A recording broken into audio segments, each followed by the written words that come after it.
great examples. They use these examples. They know them very well. And I can ask them. Remember, a teacher is, a good teacher is a demanding person, right? I have to demand something. So if I ask them how to read boat, and they still keep on saying another one with the wrong pronunciation, I ask them to explain. And if they can explain, that's half a success. They know how it goes, right? And make sure they are not going to make such mistakes anymore, or at least they will understand what it means and how to explain it. That's important for me. I want my students to explain me. Okay, I want to share with you, Mary. I've got one more handout for you. So that's for children, very, very simple, you know, within very simple examples. And that's what you can see on the screen. Within more complicated ones, this one. Sometimes when my children make the same mistake, talking about mistakes, Julie, right? If we correct them all the time, I've got this, you know, because this sound is pretty difficult for them to say. And most of the students make it like t or s or f. Yeah. When I explain how to say it and they still make mistakes, I just do like this. And oh, it must be th or it must be z, you know. I show them th, and then remember that that's the combination. Now, I do remember, Julie, that you asked me how to learn primary students, how to teach them to learn how to read, right? So my next step is for you. It's still a system, my clear system. And let's move on. I will show you a part of it here, but I've got handouts again.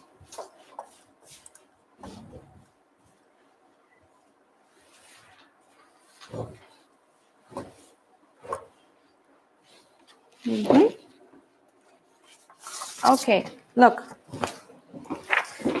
It was step 1. Now I have step 2, right? Look, that's important. First, you introduce the sounds, like a new friend, right? Because a child will never talk to a known person at once, not everybody. So you say, hey, this is long sound E, welcome. It's double E, E-A. So your student knows it, yeah? Step number 2, that's, you know, like the rough picture of what you have, your handouts.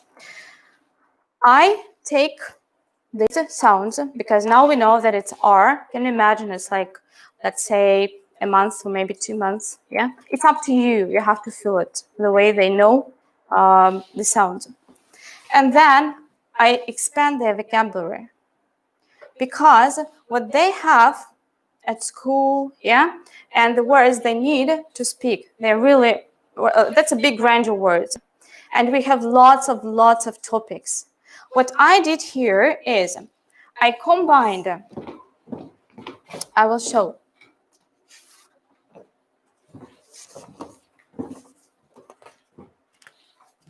I've got only parts of the system, because it's all the same, yeah, with different examples. So I took the same word, the same sounds, for example, long sounds, R, or, E, then U, U, and put some more words here. I have different kinds of topics, like I have animals, clothes, you can see grammar here as well. We have verbs here. We have adjectives as examples. So these are the words they can actually face while reading. And what we do, that's our phonetic drill also. It can be after this system of symbols, right? We read it. And now we can start our class with reading, yeah? And it's easy because I know that it's R. No chances to say any other sound, yeah? And they know star from the first step, right? From the first part. with my system. And then they have start, which is the same. And you see, smart, the same combination I have here. And they read smart. First, you do that. They repeat after you. Yeah? They don't do that individually. No way. You are the person they start repeating after. Arm. Then we have party, park, arts, garden, march, guitar. You see, that's a quite huge range of words. But the system is the same. We have this combination, AR, and they practice reading little by little, little by little. They know the words. I've got a student, she's going to the 3rd grade, but now she can read already. We started last year. I see her once a week, but she can read. She got the principle. She got that sounds can be like this, like this, like this. And every time we start a class, you know, we have, well, for example, that's the way we work. Just to show you. Look, I will give you some. That's the real work we have. Look, Mary. So what I do, I cut the parts of our sounds. And thus I have different cards, right? And I can use these cards. We have cards with short sounds, with long sounds. First, again, we try to do it in order, one by one. Yeah, we start with the first sound R. You can find it on your cards, yeah? And we read. The second line is always something a bit more difficult. Well, for example, we have verbs with, not only verbs, we have words with the same sound, but in a different position, right? We have R, we have can't, that is can't. We have dance, ask, father, and it's no longer AR combination, right? And I give them these words like exceptions, so-called, because they're exceptions of the rule, right? I explain. We practice reading them, and they can see these words every time. More than that, I use it together with grammar so they know the meanings. And if you can, as you can see on my cards, we always have pictures. I use a lot of pictures to explain the meaning. I don't use Russian words. That's what I don't use at all. You see? I don't want them to know Russian words. We just explain it, we show it, and it helps a lot. And when we have, I don't know, like 3, 4, 5 more cards, I can spread them, yeah? And I can ask them, okay, where is long sound O? Point to it. And she says, here it is. Lots of ways to deal with these cards, really. That's the way we learn. I can ask her to find, for example, we have a sentence and or at the very beginning of the class, good morning, she says, yeah? You say, oh, morning, you know this word. Can you find this word? And it's, she has to think or he has to think, right? Say, hey, morning, like this. And I can also ask, why is it morning? Because of OR. Remember I explained you, yeah? So that's the logical thinking, yeah? First, I introduce the sound. I explain the way it works, the combinations of words. Julie, have you got a question? I just think about your system because if these children are from beginning, not preschool age. No, it's not about preschool. We learn just by we learn by heart the combination of letters. We learn it by heart. But when I work with children, school children of 9 years old, 10 years old, 11 years old, so the system, I think, is more Effective. efficient for them. Efficient for them. Well, you know what? The system is not good for primary school students. Absolutely useless. Because it's boring, they don't need these explanations at all. The number of words with AR, OR, they don't need it. The only thing they need is to talk to them. You have to talk to them a lot. You need cards, flashcards, huge pictures. You have to communicate.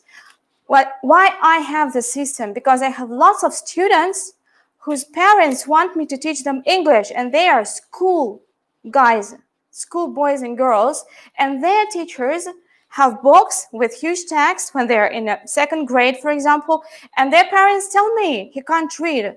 Sure, they can't read. How can they read? They have English 2 classes a week, and what they do?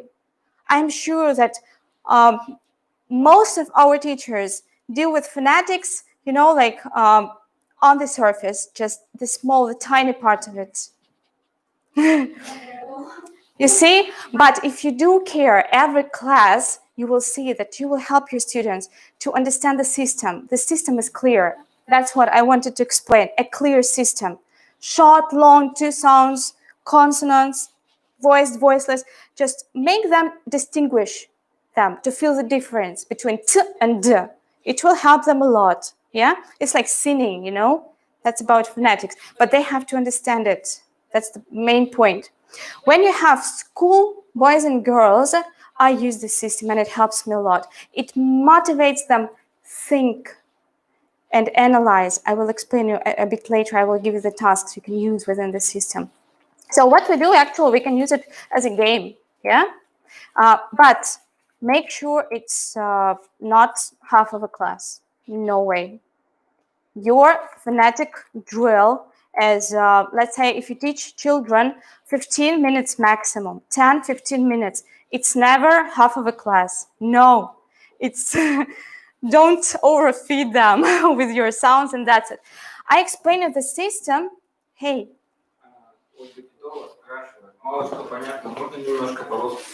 Oh my goodness, Russian. What is not clear exactly? I can explain it. Olga, what is not clear? Can you text us? Which point is not clear at all? I will explain again, maybe in simple English. I don't want to slide to Russian, frankly. I hope you do understand me in English clearly. Julie is looking at my system so suspiciously, you know, like, oh, what is that? Okay, I have lots of other things to show you. Maybe I will finish and then we'll come back to it. You will see that it's like a real system I have. Okay, so we do it with small portions, class after class. I don't understand why A is pronounced like No, look, they don't have to understand. Yes, No. There are some rules. Yes, there are some explanations. Listen, of rules. I got you. And very hard to explain it in 15 minutes. Okay, look, I will tell you one. Uh-huh. Well, actually, it's not a problem because I've got the answer. Just give me a second. Here we go. I had a corporate student, and he always asked me the same question, Natalie, why on Sunday? Why on? There's a great answer in English, you know? Just because. Students at school don't need to know all the rules perfectly. I don't want them to know all the rules. My adult students do not know all the rules, but they can speak fluently. If you provide them with a huge list of rules and say, learn it by heart, they will be confused. Why I chose this system? It's very simple. Well, at, let's say, the first, the primary school. I use it for the primary school. They have the very simple combination. They face everywhere. They can use it right now. Yeah? Step 2, I use without explanation. I just say, this is ask and this is dance. I don't explain. There are some exceptions. I'm not going to explain all the exceptions to them, but I want them to use ask because I use ask me. I want them to use answer, yeah? Answer my question. And the main idea is I want them to say it correctly, to say it properly, right? So I want them to understand if they say ask, it's not about, well, ask is American English. Some of my students speak American English, nothing to do with that. But have no W, for example, in answer, but they can also see the word. And next time it helps, not this system, but this system, it helps to start reading. Because when they see a text and the words, they used to read a lot of times, little by little, during the whole course, for example, yeah, if it's a language school, or the year at school, academic year, they will recognize it in the text. No, oh, it's ask, or it's dance, right? But What I want them to know for sure, the main rules, that we have AR like R, OR like or. Sure, we have exceptions. That's for sure. We have lots of exceptions. But can you imagine a 7-year-old, a 9-year-old, or a 10-year-old child? I say, huh?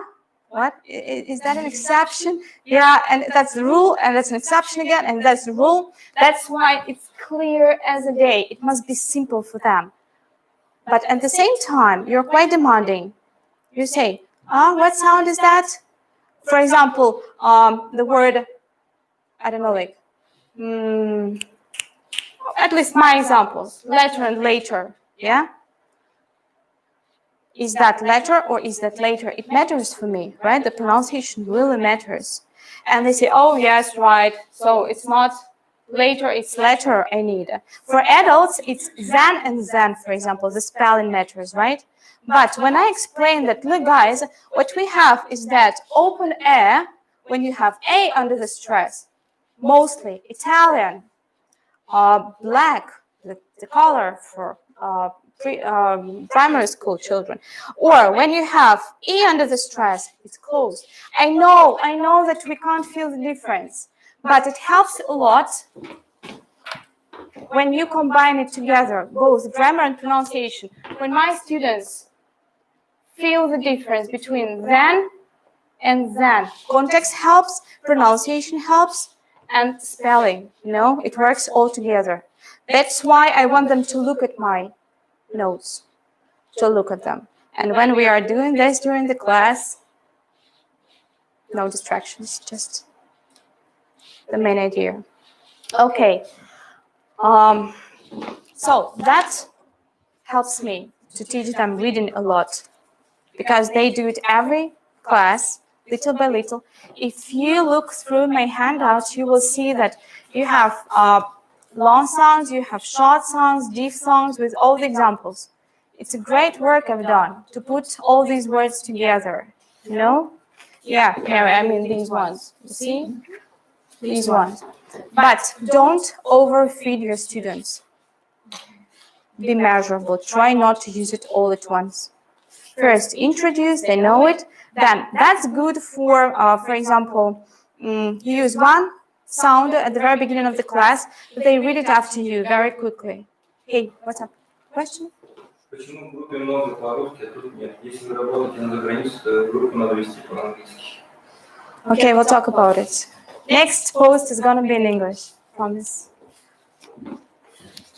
I don't want to use Russian. They want me to use Russian, right? No. Only English. Only English. Okay, Mary and Julie, is everything I'm explaining clear to you? Well, everything is clear. I'm just trying to get the To make a main idea. system. Just to, Yeah. to understand Cool. how the I want system to. works. Можешь объяснить, почему ты в английском ведешь, почему не на русском? Look, if you teach English, you have to be good at English, right? I think it's clear.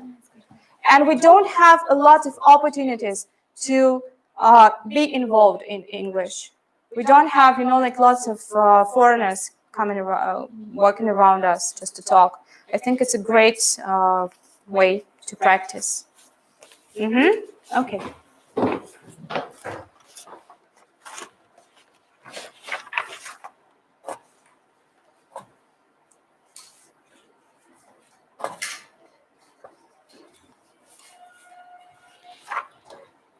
What I have then, number 2.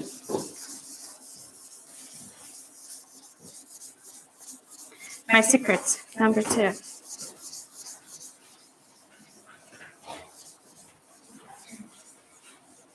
So I introduced the system to my students. Yeah, they know the sounds, they know the rules. Maybe I need a special seminar to explain how I deal with it, because maybe it's not clear till the end. The way I explain all these rules and that's it. No? So as I understand, at the beginning of the lesson, you give cards. The students repeat after you the words. First, I give the papers. Yes.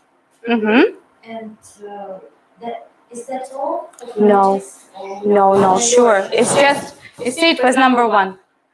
I'm very, maybe slow, maybe detailed. I don't know. No, that's the first thing which helps me to deal with phonetics then, okay? And it's not always this. I mean, I also have teenagers, right? And I do this, but I don't know, like 2 or 3 classes to introduce them the system of sound. The advantage of the system is that you can see it, you know, everything at once, everything here, not thrown all over the book, but they can vividly see, oh, now Natalie wants me sound because I've got the word girl. And she explained me that IR is for That's what I want them to understand. I don't use a lot of words. For this first step, I use, you see, just not so many words to give them the main idea. I just want them to understand it clearly. Okay, number 2.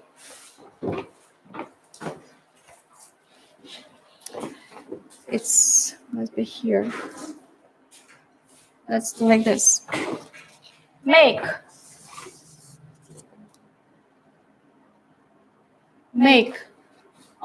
this phonetic drill how shall I put it? Let's say a logical part of a class. Okay? A logical part of a class. What it means, you think?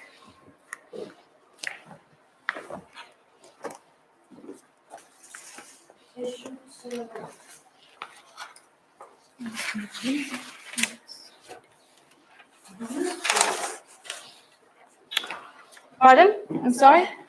You should? They should be used to this part of the class. To get used, that's right. So I know that I'm going to start my classes with phonetics all the time. And as I explained at the very first part of the seminar, I needed to pump them up, to tune to English sounds. That's important for me, not Russian, not Brazilian, not any other. To brush up vocabulary, sometimes I use it for that. But what is logical? Kate, may I ask you to go to Ivan's office and to bring my case, laptop case? I think I've got some copies there. The red one. Are in Ivan's office. Thank you. What is logical? Shall I help you? For example, you teach children, and you know that today you're going to explain the modal verb can. And you know that the whole class you're going to use can 300 times, 400 times, and you want them to say it correctly, right? To pronounce it correctly. You will have some rules, it's grammar, but can phonetics help you? So phonetics drill has to be connected with the topic of the lesson. It's not a rule, but sometimes I do it and it helps me a lot. Yeah, for example, I will explain. Thank you very much. Because I've got something. Look, here is for you. Here you are, Mary. This one is for you. Here you are. You can see lots of what?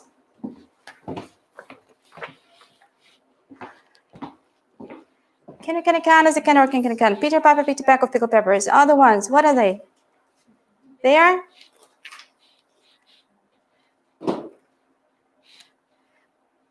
So phonetic drill can include lots of, what are these? How can you call them?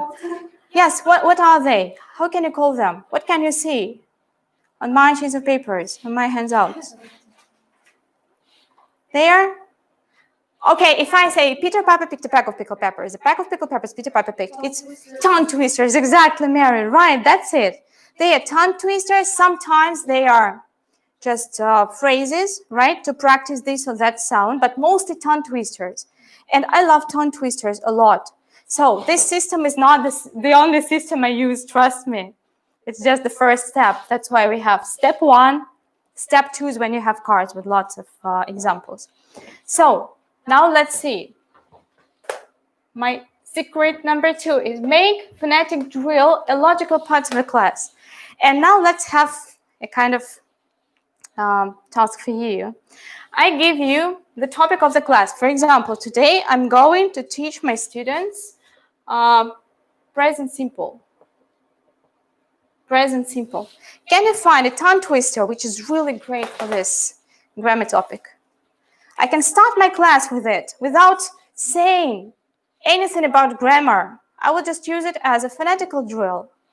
But then it will help me to slide to grammar logically. Hey. Right, exactly. She sells seashells on the seashore. The seashells she sells, the seashells I'm sure. You know, yes, Julie, look, my students are looking at me like, what? What are you saying? And they are a little bit, do I have a question? No? Okay. And they are quite surprised because, what? So fluent and difficult, but we practice once, we practice twice, we practice 3 times, and then they do the same. And the next time when I say, Peter Piper picked a pack of pickled peppers, they're looking at me like, okay, I will cope with it, you know? I will do it because I know how to practice. And it's not difficult. It's great. That's the way to pump them up, you know? It's something they can really do. Students love challenges. Yeah, that's it. Remember about interest. Yeah, yes, yes, about interest. And that's the great way to hook them. Yeah? Okay, so present simple, she sells seashells. Let's go back to can. If I have a modal verb can during the class with children, what is the best way to tune them to grammar? That's what I meant when I used tuning. Mary? Read it. Yes, can as a can or can. Yeah. When I was a student, my teacher, I love her a lot. She gave me a limerick. It's much more difficult. I don't use limericks, but though you can, like a canner exceedingly canny one morning remarked to his granny, can anything that can, but a can he? And it's just can, yeah. But it helps to understand, for example, the word order in a sentence, yeah. Can, that means I can. I sometimes show the pictures. Right, about a canner. If I have past, try to help me with the tongue twister for the past tense. Who is the first? Okay, it can be, yes. 1, 2, 3, 4, 5, 1 second official life. Oh my goodness. Okay. It's okay. Just stand still. It's okay. Let it be like this. Yeah. Or what else? I caught official life. It can also be 100. Yes. Read it, Julie. It's a great fun. I told you.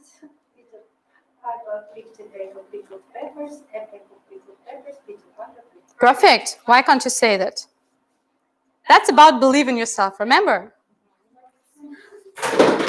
I told it when we had the first seminar. You see? Peter Piper picked a pack of pickled peppers. I had a class at school, stage school, with the 6th grader.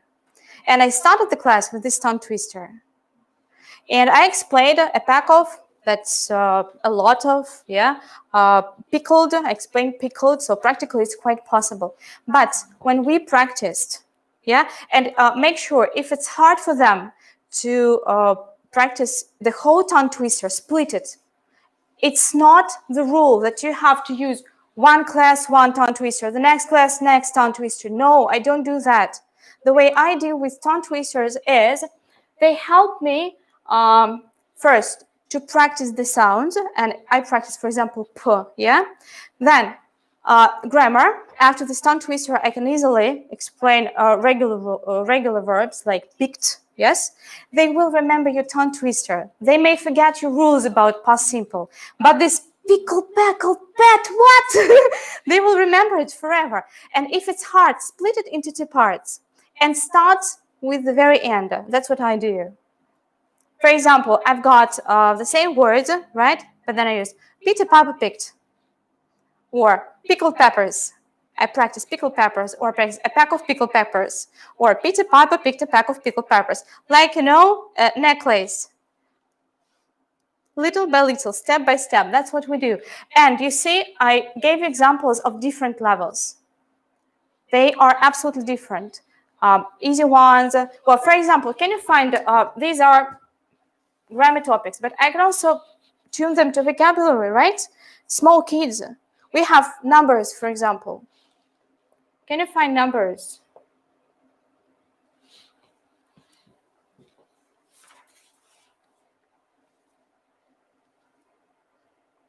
You can also use, yes, the first one. It can be good both for past simple, for numbers, 1, 2, 3, 4, 5, once you got official life, right? Easily. For colors. For colors. Yeah, that's my favorite one. Very, very easy. It's really very easy. I use it with the primary students, always. Since I have colors, the first thing I use, that's the rainbow. And we practice it all the time, and they know colors very, very well. I ask them to draw this rainbow. They have their colors, and they can learn very fast without looking at my tongue twister, just using the rainbow they draw. It also helps. More than that, you have, I like the rainbow. That's a good thing for them to know, because you know that the basic grammar is to be, there is ra, have, has, can, like, that's it. And then we have tenses, right? Okay, Julie, how is it going there? Going? Going. The funniest thing about rainbow is that I asked them to say rainbow. Can you imagine how many diphthongs we have? It's a great thing to practice. We have rain, bow, 2 diphthongs, A-O, A-O, A-O. And mostly they give me the poem about Rambo.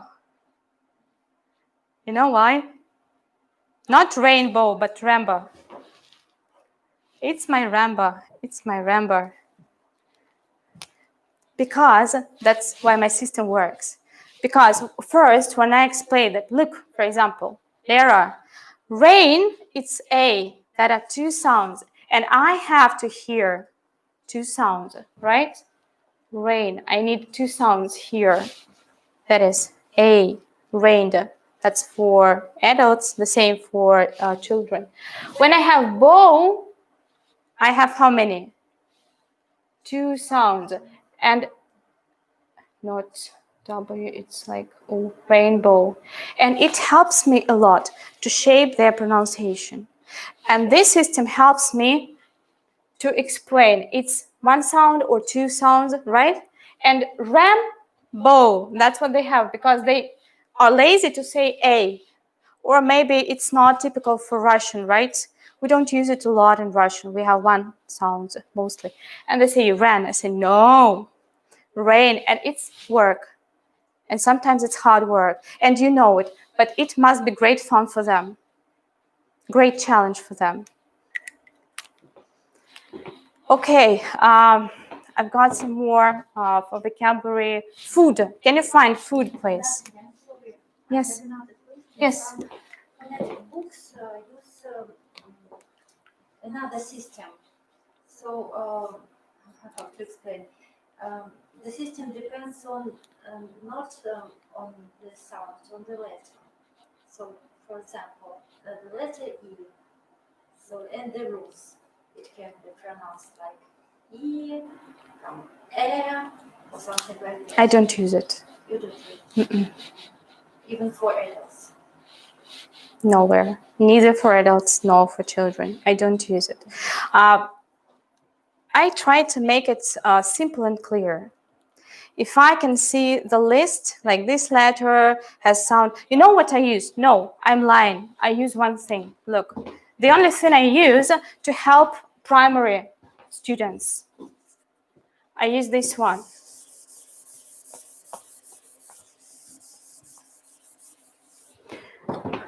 I sometimes give them, if I have problems, again, it's all individual. If I have no problems with that, I just go to the next level. I don't stand still, yeah? I sometimes have this one. First of all, I explain what is syllable. I can do that in Russian or in English. It depends on the level, yeah? And I explain about E at the end or no E at the end. And then, yes, I do. But I choose the most common letters, like I, for example. And I have this. I in the open syllable is like at the alphabet, exactly. But we also have closed ones. But again, I give lots of examples here, like I explained you. Bike, big, very simple words to understand. But it helps a lot. I use illustrations. That's the only thing I use. Then I have, for example, A. And I use the same marker, I'm sorry, but it must be. For example, A, like name, or it can be a, yeah, for example, man, black, and others. I've got a list of. And practically, it's the same as my system. I can do it like this, but when I explain them that, let's say, remember, I've got A and lots of words here. And first I explain that it's open syllable, we read it as A. So I do it, little by little, step by step, every class. And practically, I don't need to explain them this way when I have, like separate rules. It's my system, my integrated system. I've got everything inside it. So it's like your emphasis is more on like pronunciation instead of spelling. It's both. It's both. It covers both spelling and pronunciation because they can explain why A. Yeah, what's priority in this case? I think phonetics matters really. It's very important. Yeah, the way you. Go letter by letter. So when they focus more on like the spelling rather than well, I treat the system very efficient from the point of spelling because when I give, for example, colors to my students and they know that, remember I explained you purple with an UR, they know how to spell it because I know I do what? I sometimes say and add them to read it, to write it, I'm sorry. That's what I do. For example, I have a dictation, yeah? This flower is orange. And say this, because it's TH, they have to know it, yeah? Flower, ow, is purple. And they spell purple correctly because we have done it lots of times. And my students know that you are, that's It's another system at all. It's not academic system we were taught at schools at all. It's like vice versa. That's what I do. But you don't deal with phonetics, do you? You don't. You teach them rules, right? You give them rules. But I teach phonetics every class. I do it every single class at the very beginning.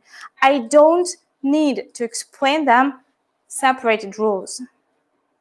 I need to explain them the system and how it works inside the system. And it helps me a lot. Okay, let's move on. I will explain at the end. I will give you exercises you can use to check the system, to ask your students to explain, to motivate them thinking, okay? Let's do like this. So is the main idea clear? We use phonetic drill as a logical part of a class, yeah? I give you the tongue twisters as my gift to you. Keep them, start using them. They're really cool. I chose my favorites. I know that the internet is overloaded with tongue twisters. I don't use all of them. I have some I love a lot. I can use by myself and I share with my students exactly these tongue twisters. Maybe you will choose yours. There is one more important thing when you teach phonetics, and maybe you stick to manuals because they have audios there, right? And you can listen to the audio and your students can imitate the same. But what I do is I give them the task and I record by myself. And every single exercise I can record. and they can listen to it, just like they can listen to the tape during the class. For example, during the class, I do it personally, right? But if I have an individual student, I record, I send it, WhatsApp, for example, and at home they can listen. That's the must. They can't do it individually without my help, and this is my help. Visual support when they have my notes, right? When they can see the whole system, not separated sounds, but the whole system, the way it works. And then they listen to me and they repeat after me. Make sure it will take some time. They're not going to speak English perfectly immediately. It's a hard process, but it works. And it helps me a lot. Whoa.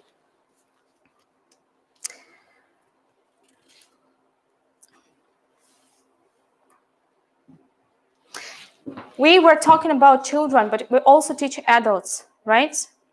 And when we have adults, I have a great number of songs. I can't teach grammar or vocabulary by songs, but sometimes they help.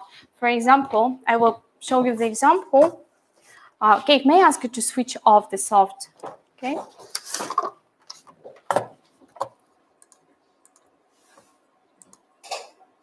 Thank you.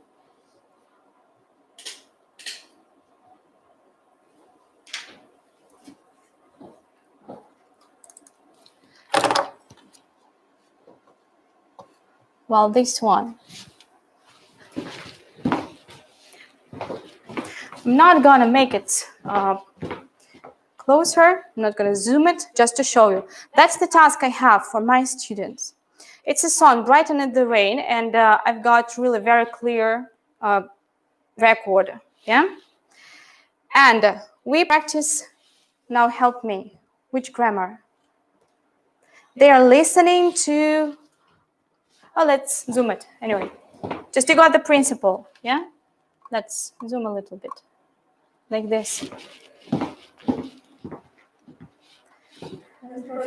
Yes, that's it, exactly. It's a bit more difficult than my tongue twisters, though I use tongue twisters with my adults as well. They love them a lot. But it helps me to practice present perfect, but after the phonetic drill. When we have phonetic drill, they, like it's, again, a great combination. They listen, they spell, and then the most important part, it's phonetics, right?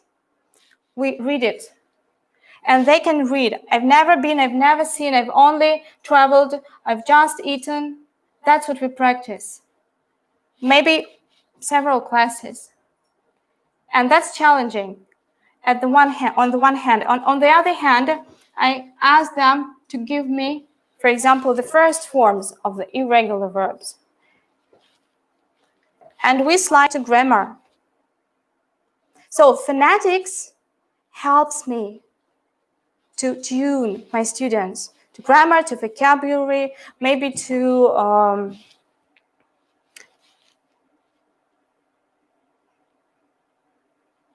not maybe, always to English, always. They can hear it and say it. Okay, and I want to show you one thing. It's a video again. It's one of my students. Let's do it this way. Okay. Little eyes look around, little ears to hear its sound, one little nose to smell what's sweet, one little mouth that likes to eat. Well, that's an example. For example, it's not a tongue twister, it's just a rhyme, yeah? I can use it when we study the parts of the body. Eyes, ears, nose.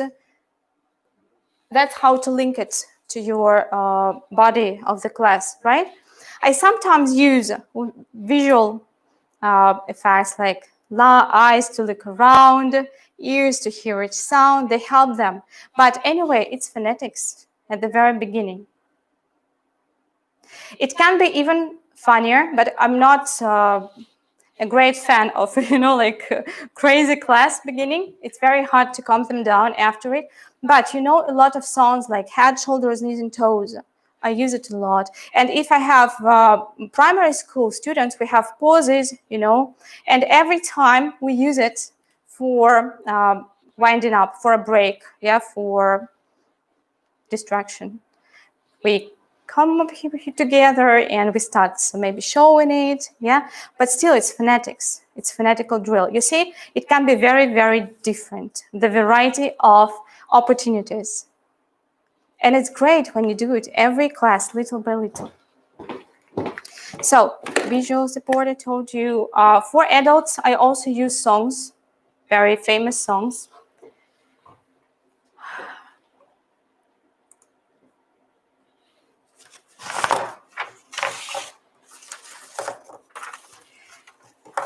Now, my secret number 5. What I do in phonetics. Number 3, I'm sorry.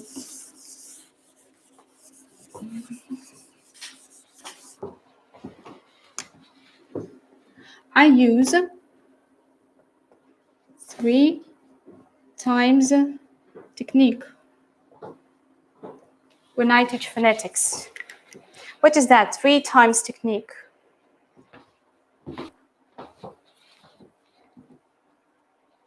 Just try to suggest. What is that?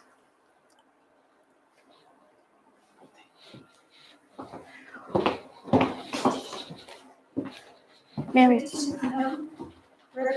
Repetition, yeah. But what I do is sometimes, for example, we have a phrase that is difficult for us to say or difficult for our students to say. My golden collection, remember I told you the list of phrases they can't cope with immediately. For example, this phrase.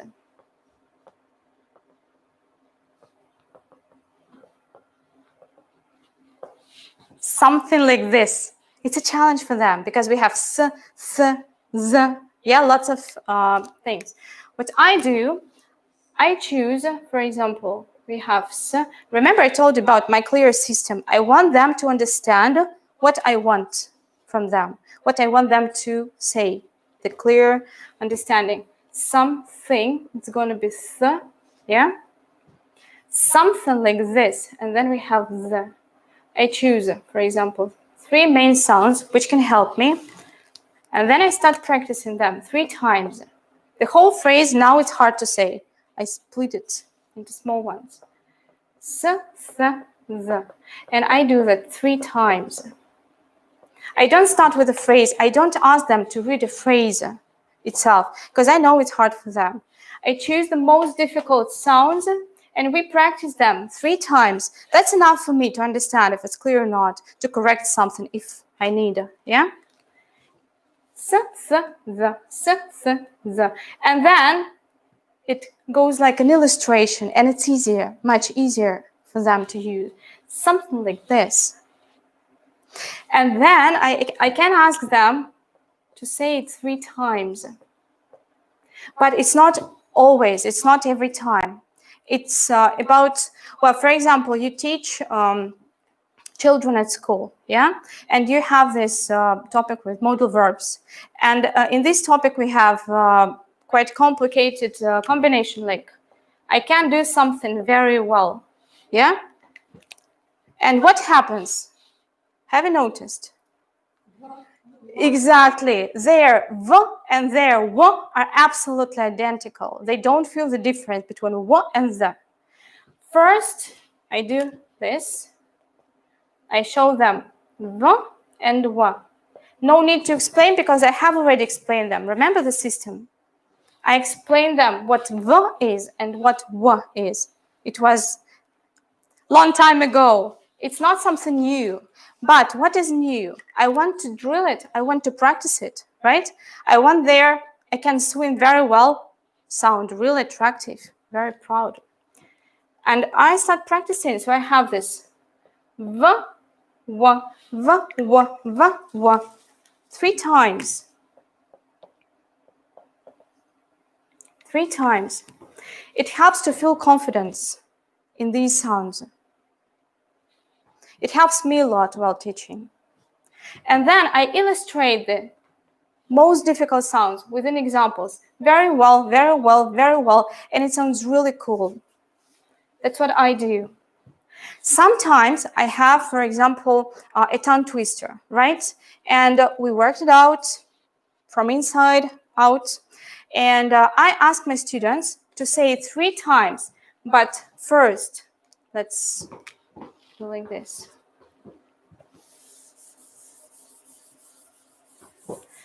First, I ask them to do it.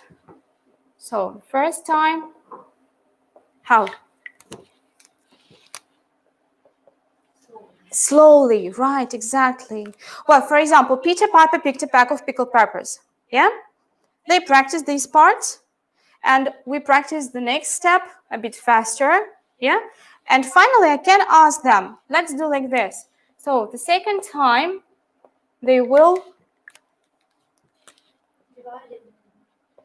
No, they will go faster, faster. It's quite challenging. They love it a lot. You can do it in chain. It's about group work, individual work, it's another thing. But the main idea. And the third time can be the fastest. Yes, the fastest. But what happens mostly? When they are trying to be the fastest, they're losing some sounds. So your main duty is to catch their sounds and to like to draw their attention. Look, you lost, for example, something like this. For example, incidental th was skipped or missed, or it was another sound here. While it was slow, it was okay. When it got faster, it was more or less okay. But when you need this fluency, remember the result is fluency. You can feel, whoa, I'm losing the sounds of my student. So let's go back to this level and practice it again, maybe 3 times. So 3 times helps me really. And during the class, I always like the first time, the second time. It can be one sound.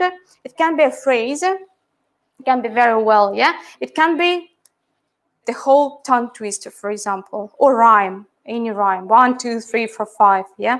But make sure it's not too long to make it not boring, because when it's... No. If 3 times doesn't help. It To continue repeating or just... What do you mean doesn't help? It means somewhere here. They make mistakes 1 time, 2 times, and 3 times. So then repeat more times. No, it's not efficient. No, at all. What I do it slowly, explain everything we practice. They can be your students' mistakes, they can be your mistakes. For example, you have to give your student enough time to practice slowly. That's for sure. It's not during one class. I do that when I know that we've been here, and when my students can say it quite well, we practice this one, yeah? But you may practice it. For example, I give them a class to do it slowly. If I have some problems or mistakes, I just point it, look, you missed that sound, and we try to correct it together with you during the class. And you have to do it till a success, till a real success. Together with you, till you can hear a proper sound and say, yes, that's it. That's what I need. He has to understand if he makes mistakes, if he or she keeps on making mistakes, that means he didn't get the sound. It means you didn't explain properly what you need, which sound you need, how to say it. That's the main mistake we have. In all other... So do you know, like, first time to get it right, the second time faster to get Yes. it right, and the third one. Yes, exactly. It doesn't mean 3 times. It's actually... No, 3 times. First slowly, then faster. Once. Pardon? So just but to get it first time slow, or like slowly, to pronounce it slowly correctly. Mm-hmm. So that's kind of fast. So the second time faster to get to the point of get them to pronounce it correctly. Right. It's not about pronunciation. The correction of the pronunciation lies here. Here is the fluency. The last 2 are more about fluency. Yeah, but I mean just practically speaking, it's more than 3 times. Yes, Total to say number. it's not enough. But look, what I do during the class, I'm not going to practice it more than 3 times. That means the student has to practice it at home individually. Yes, but trying to get what I need. I need s. It must be s, th, z. Then it means you have to record it. The student has to listen to it at home. And during the class, I do it 3 times. I don't try to please my student. Oh, it's not good. Let's try again. Let's try again. Let's try again. No, it's nonsense. Absolutely. I have 3 times. And if it doesn't work, that means, remember responsibility. Either your student didn't work well at home. Think about it. You don't have to work during the class trying to do his home task, for example, or trying to make his pronunciation better. Your task is to explain what he has to say, how he has to do that, and provide him with recordings. So for him to know exactly the way it sounds. And then let him practice at home. Okay, number 4. The time is up, yeah? Okay, I'm gonna be in, I don't know, like 15 minutes. 10, 15 minutes. I was waiting at the very beginning of the seminar for quite long. It's okay. Then, when I teach phonetics, I keep in mind, I call it blur. I will give you the hint. I use the first S for stress. Can you guess what P goes for, L goes for, I, or R? We are making our pronunciation better and better, so it doesn't mean that it's easy, right? I started with very simple things, but then I make it more and more complicated. That's the rule of a spring. What is P? Okay, I'm talking to you, and then yes, exactly. We pause. We use stresses, we use pauses. Don't you use pauses? Do you use pauses? Do you teach your students where to pause? From time to time, yeah? I am absolutely sure my students know, they know English words for stress, for pause. What is L? For a day, on a beach. I've got a phrase for my students. It's an orange. We practice it. It's a really cool one. It's an orange. That is linking, sure. What do we link? Prepositions and articles. Articles and prepositions. Articles and nouns, right? And orange. We can link words. For example, have you heard each other, to little eyes to look around, to little ears to hear each sound? It's not to hear each sound with a gap. No, everything is linked, yeah? So linking, I goes for what? Perfect. Sure, we have questions. We have affirmative sentences. We have, well, negative sentences and affirmative actually have the same intonation. Yes, intonation, sure. And for stress, we use this. For pause, I use this. I think everybody does it. Yeah, that's the pause in a sentence. It can be primary or secondary, small one, a big one. Linking, I do like this. Or somebody does like this. It is up to you. I don't really care. I have it like this. For example, I have ona, over, right? Will link. If you practice linking every time, if you think about it, if your focus is on it, make sure your students, even small ones, in a year, they will have great fluency, because that's the, great habit, which will lead to a great result. They will do it little by little, step by step. What is R? Pardon? No. Any other ideas? R goes for what? So look, we have stress, we have pause in a sentence, yeah? We have linking, we have intonation, and oh, I will help you. It's rhythm. Sure. Remember that English is very rhythmical. Practically every time when your students read, it's like, yeah? What I do for rhythm, I use a pen or I use clapping. Oh, it helps me a lot. Well, for example, I've got, let it be Peter Piper or any other tongue twister, yeah?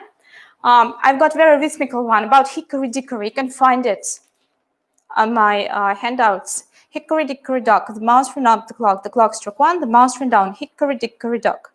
It's very rhythmical. And what we do is, I ask my students to have a pen and hickory dickory dock. The mouse ran up the clock struck one, the mouse ran down, hickory dickory dock. That's it. It can be faster. Remember, it can be slowly, then faster, than the fastest time. But not more than 3 times. Can you imagine doing that? It will take the whole class practically. Or we can also clap it. The same. It's a great thing to show them the rhythm, because without this without this rhythm, they won't reach fluency. Remember, our fluency, that's our result in phonetics. When you speak naturally, fluently, when one sound becomes another one and slides to the third one, that's so beautiful. When your intonation, let's go to intonation. It goes up when?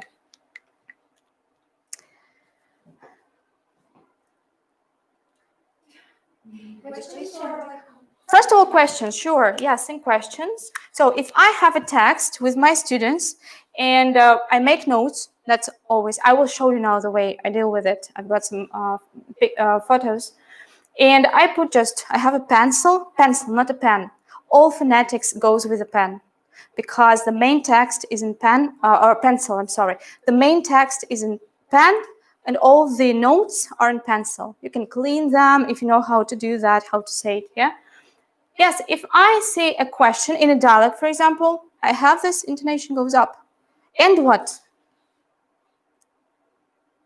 Red and yellow, pink and green, orange and purple and blue. When we enumerate, I teach my primary students intonation. And they know, if they say, this is Julie and this is Mary, I ask them, please make this intonation go up. You will sound really natural because that's what English people do. That's listening. When they start practice listening, it will be easier for them because they do what? They know how to link. It's not gonna be one word, a lot of. They know a lot of, but I know 3 separated, not words, but they will understand it clearly, yeah? My favorite example is do it on your own. Say, roan, what is roan?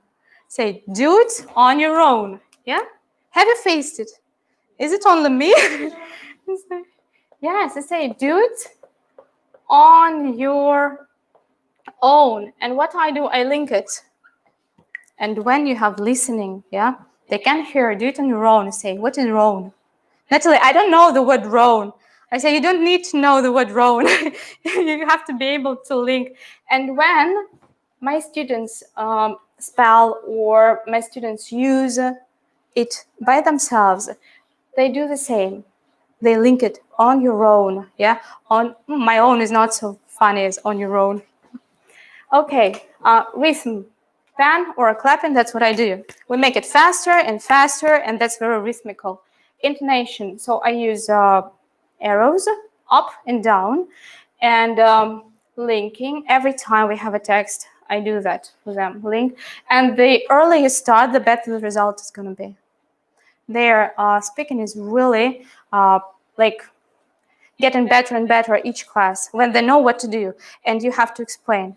And you see, it's not just one sound. We go from the sound to the word, then the phrase, then the sentence. That's the sentence, that's the speaking, right? Stress can be within one word. For example, that's very important as well. It may be this word or maybe this word. What is the difference? Present or present? Does it matter? Sure. Yes, it's a noun, it's a verb. Or we have, for example, suspect and suspect. Yeah, a person. Or it must be you. Yeah, you're a suspect. Or he was suspected. Yeah, in committing this crime. So it makes sense, right? Within one word sentence. Well, pauses. I love pauses because what my students do sometimes is they're trying to say everything so fluently, like they're native speakers. They're so inspired, like, I'm gonna speak English, Natalie, within a second. It's like, hold on, please. Make a pause. Try to feel the sound. We have diphthongs, two sounds together. It's practically impossible just to do it on the fly. I teach my students to make pauses. They not always are able to do that. Not always. That's what we have to do. Let's move on. Did you get it? The main idea. Yes. Yes, I will show you. I will show you. Look. You prepare texts by yourself with these signs. Yes. Prepare texts and you do stress, pause, thinking. It depends. It depends. For example, when I have an individual student, it's easy, right? You just have a pen, or not pen, have a pencil, and you make notes in his copybook, showing all the links, and that's it. But when you have a group, you must have a kind of slide for them, with that. And what I recommend you highly, teach them how to do that. If you tell them, for example, you have a small sentence, teach them how to make a pause, how to do this. You say, okay, you say something and then make a pause, and they draw a pause. Or I teach them, for example, to put arrows. Not me, not always me. I teach them, and they do it on their own. And it helps me a lot because when they are small, it's pretty hard, yeah? But a year, for example, next year, they can do it by themselves, no problem. And they will also focus on that. They will also know that Julie will ask me about the stress, or Julie will correct me if I have no pause. Yeah? If you don't pay attention to this, it's going to be just grammar, words, lots of words. What we say, how we do that, can we explain it? Not clear. Okay, I wanted to show you. Well, for example, that's what I do. Look, that's my board. Oh, let's select this.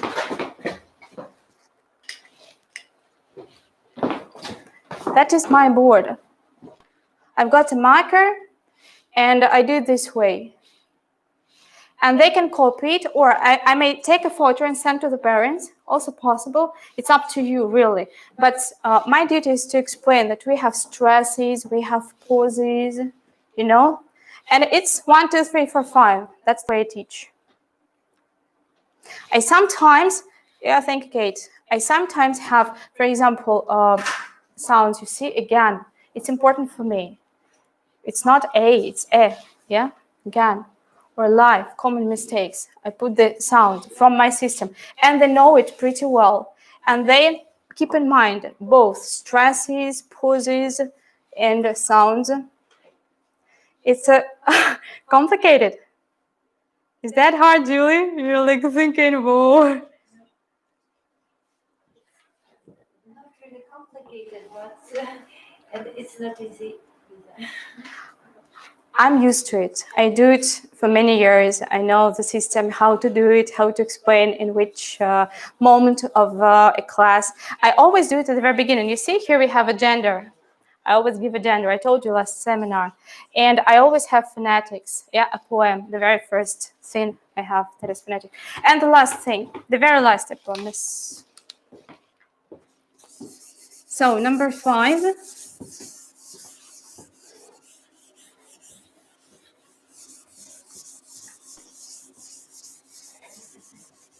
Practically, I think we need a seminar. Secret number 1, a seminar. Secret number 2, a seminar, how to deal with it. I would probably explain it in more details. Maybe you have some questions. And the last secret of teaching phonetics, I have, that's the logical thing, because, let me close it. I call it phonetics in use. Why? Because we teach a lot, we explain a lot, they repeat after us, they practice 3 times, they know how to explain it, yeah? How can we check it? That's the part which helps me a lot, to slide, to grammar, to slide, to vocabulary, to give them real speech. That's the whole class, because practically the whole class will speak a lot, but I know exactly that I need this sound, not that one, and my students get me. I give them exercises like this. Look, for example, for children, yeah, if we teach children, I can have this, this, this, and this is matching. Green, blue, we have no yellow, let it be gray. I will cut it twice. And for example, this one. That's what I do. I use my own system and I want it to work. I don't use books for this reason. I create it by myself. I know the number of words we use, the sound system is still the same, right? And I want them to match. And I show them, okay, this is long sound oo, and it goes to blue. And sometimes we do it together, the first 2, for example, yeah? I also ask them to deal with a pencil. When you have a clean paper, it's not good. That means they haven't worked with it. They didn't explain, they didn't try. And that's what we do. That is graphical explanation. E, because we have double E, right? That's the combination. I started them at the very beginning. A, which word is it? Gray. E, that is red. And we do like this. We underline them. It's one of the ways. Very, very simple one. It works really great with primary students of mine. 2nd grade, 3rd grade, that goes really great. Mary, do you teach children or adults? Both. Cool. Okay, then what I can also do, except matching. The main idea is to explain to ask them to explain. It's not just match, but to explain.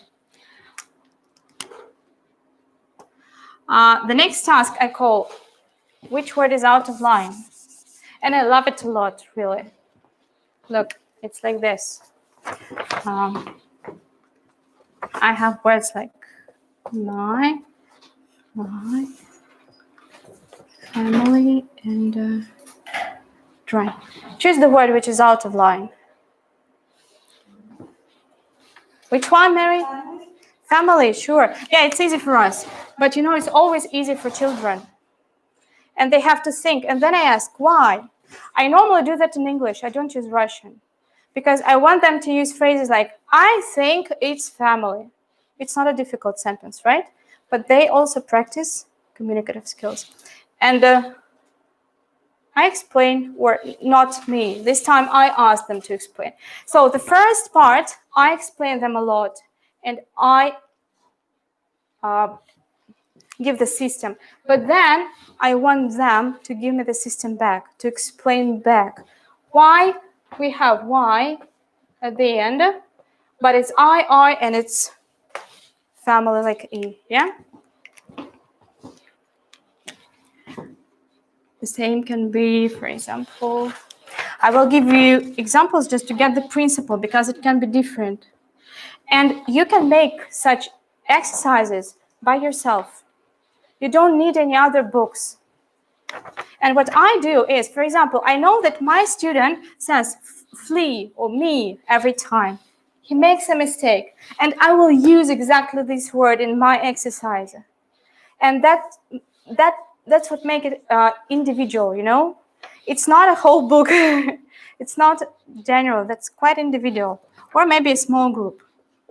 I have this, and for example, this. Look, I've got almost the same combinations. Clear, right? Ready. And I ask, why?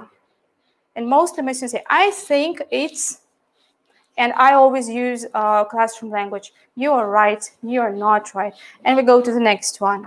It can be, the principle can be different. So if I use, for example, diphthong, then one short sound. Here it's about one sound, but it's long, and then short. You see? I want them to understand my system.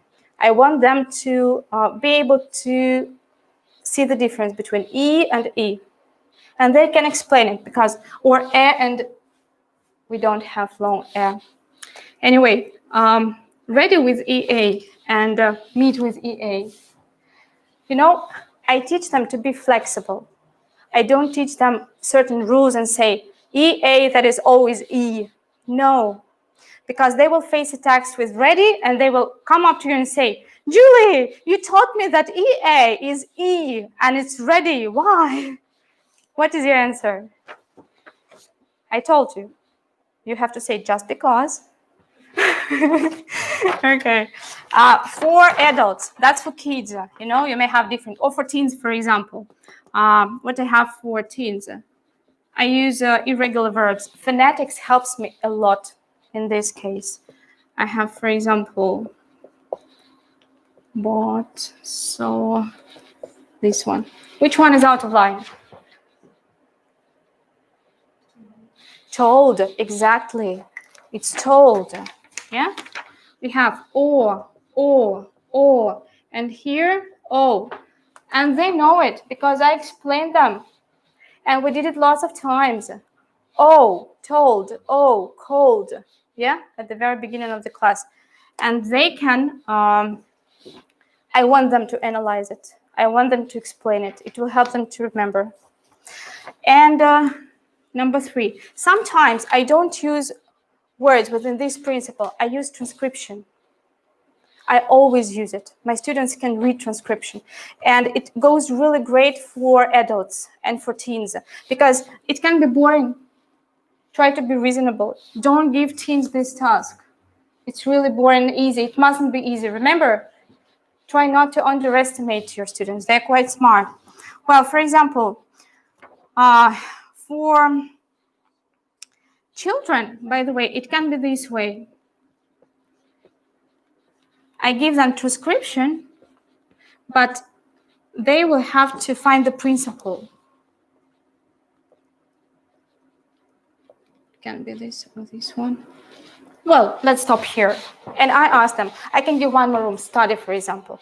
First, they start using my signs, my transcription, because if you give them transcription at the very beginning of the class and just drop it without using it anywhere else, it's useless. You have to keep it all the time. Which one is out of line? What is the principle behind this?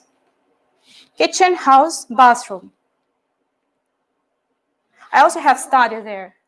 Pardon? Ah, interesting. No, it's not about syllables at all. It's another principle. No?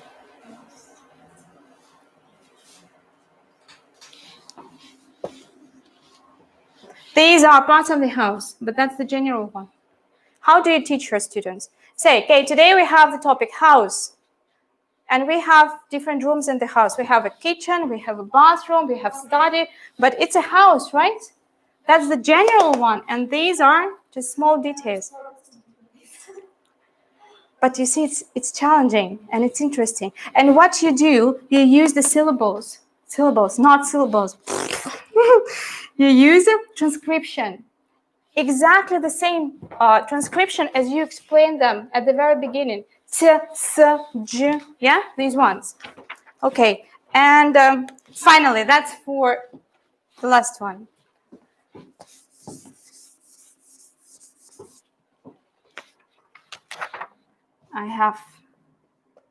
That's what I do with adults. I use it a lot here and there. It helped me to develop their vocabulary, but I also use phonetics. I have this word. It's, look.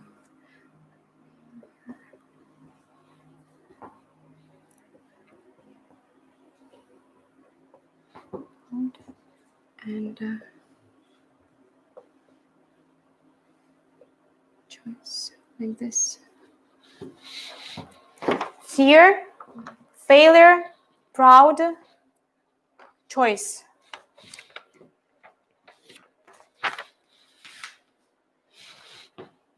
Which word is out of line? Because they always confuse words like fail and failure, pride and proud, wisdom and wise. That's the word formation. I face problems here and there every time.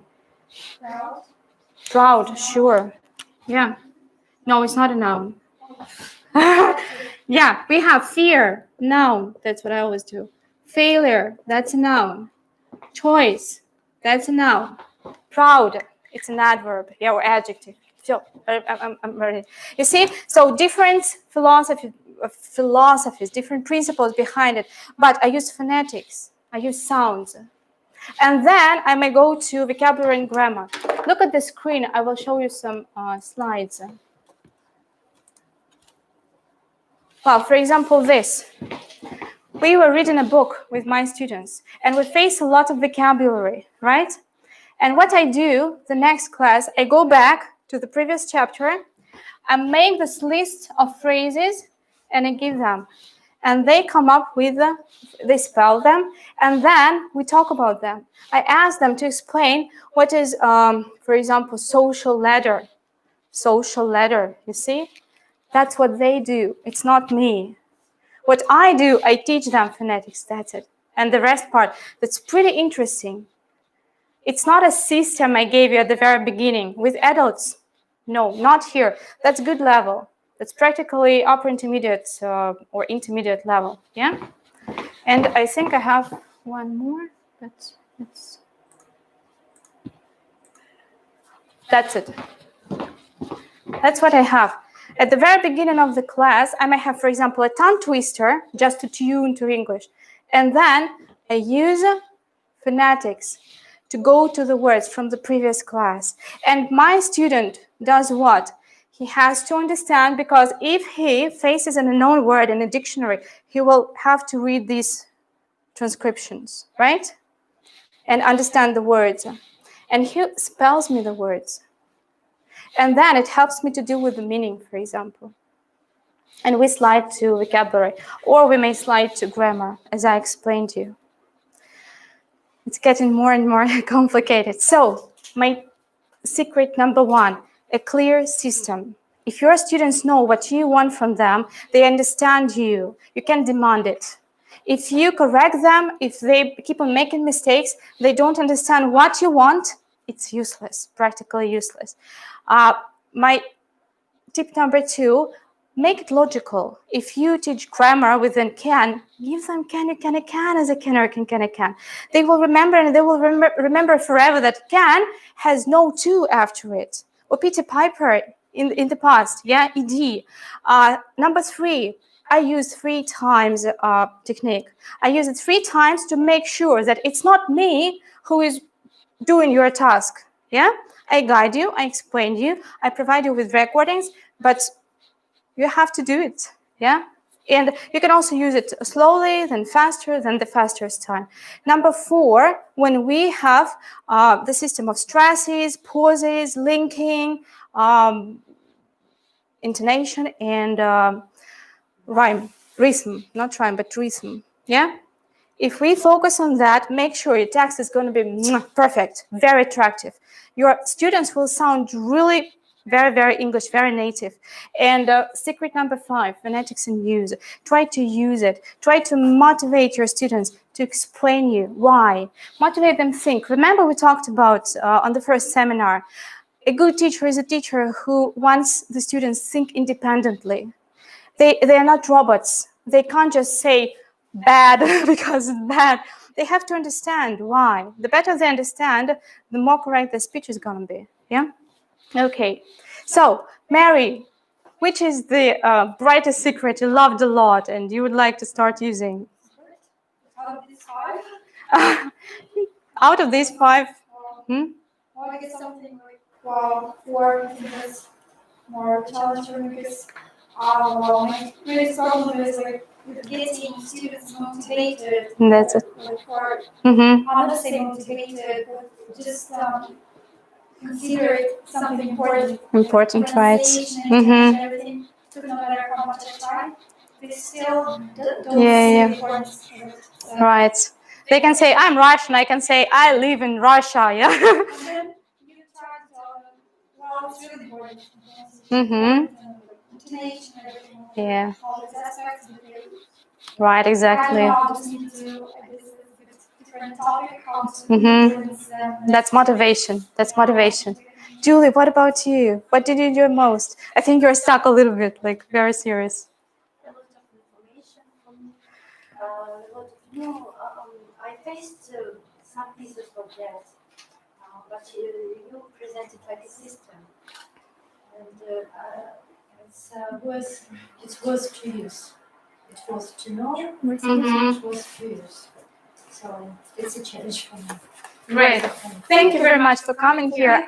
I hope you will start using these secrets and, integrate into your work, and your students will be the most fluent guys speaking English in the world, okay? Thank you very much. See you. Bye-bye. And my dear online students, see you. I hope you enjoyed the video and the seminar. See you around. What would you like to talk about next time? Are there any interesting topics you would like to discuss, or maybe you have no system and I will help you with the system, because I've been doing that for many years. I know it works. It's new to you. That's why you're a little bit stuck. Yeah.